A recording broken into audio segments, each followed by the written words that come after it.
آج بڑا ہی ایک افسوسناک واقعہ پیش آیا ہے۔ 23 بہادر سپاہیوں نے جام شہادت نوش کیا ہے۔ یہ واقعہ ڈیرہ اسماعیل خان میں مختلف کارروائیوں کے دوران پیش آیا۔ سیکیورٹی فورسز نے ڈیرہ اسماعیل خان میں 27 دہشت گردوں کو ہلاک کیا ہے۔ دہشت گردی کے خلاف پاکستان کا عزم جو ہے وہ بلند ہے، لیکن ملک میں اس وقت امن و امان کی صورتحال کو کچھ خدشات لاحق ہیں۔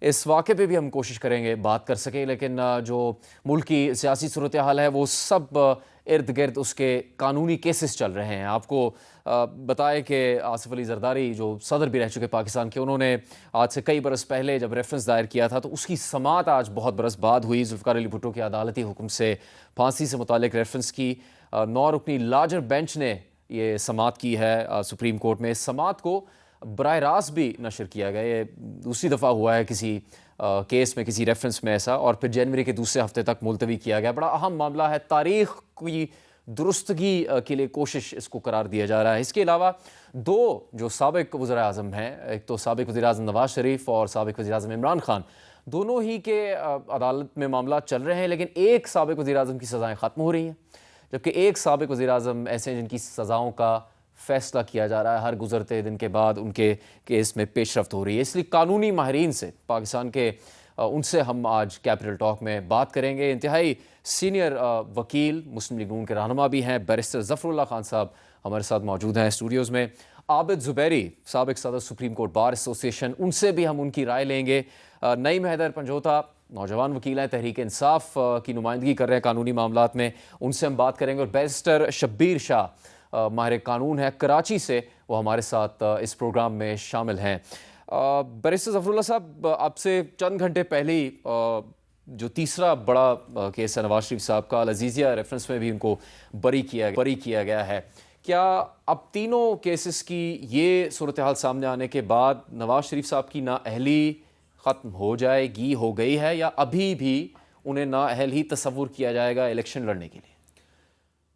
بسم اللہ الرحمن الرحیم۔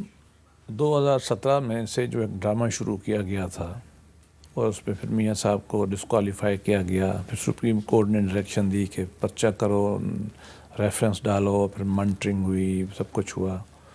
اس ڈرامے کا آج عدالتی اختتام ہوا۔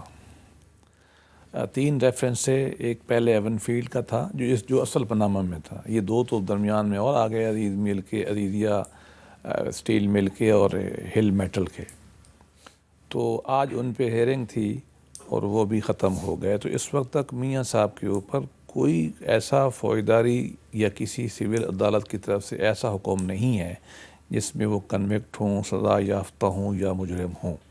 تو وہ ایک نارمل شہری ہیں اور وہ کسی طرح کا الیکشن، کوئی ڈسکوالیفیکیشن ان کے پاس ان مقدمات کی نہیں ہے۔ باقی رہ گیا یہ جو لوگ کہتے ہیں کہ جی وہ سپریم کورٹ نے ان کو تا عمر جو ہے وہ ڈسکوالیفائی کر دیا تھا۔ ہم تو سمجھتے ہیں چونکہ آئین میں مختلف کام کرنے کے لیے ڈسکوالیفیکیشن کا ٹائم طے ہے، کہیں 2 سال ہے، کہیں 3 ہے، کہیں 5 ہیں، یہ نہیں تھی۔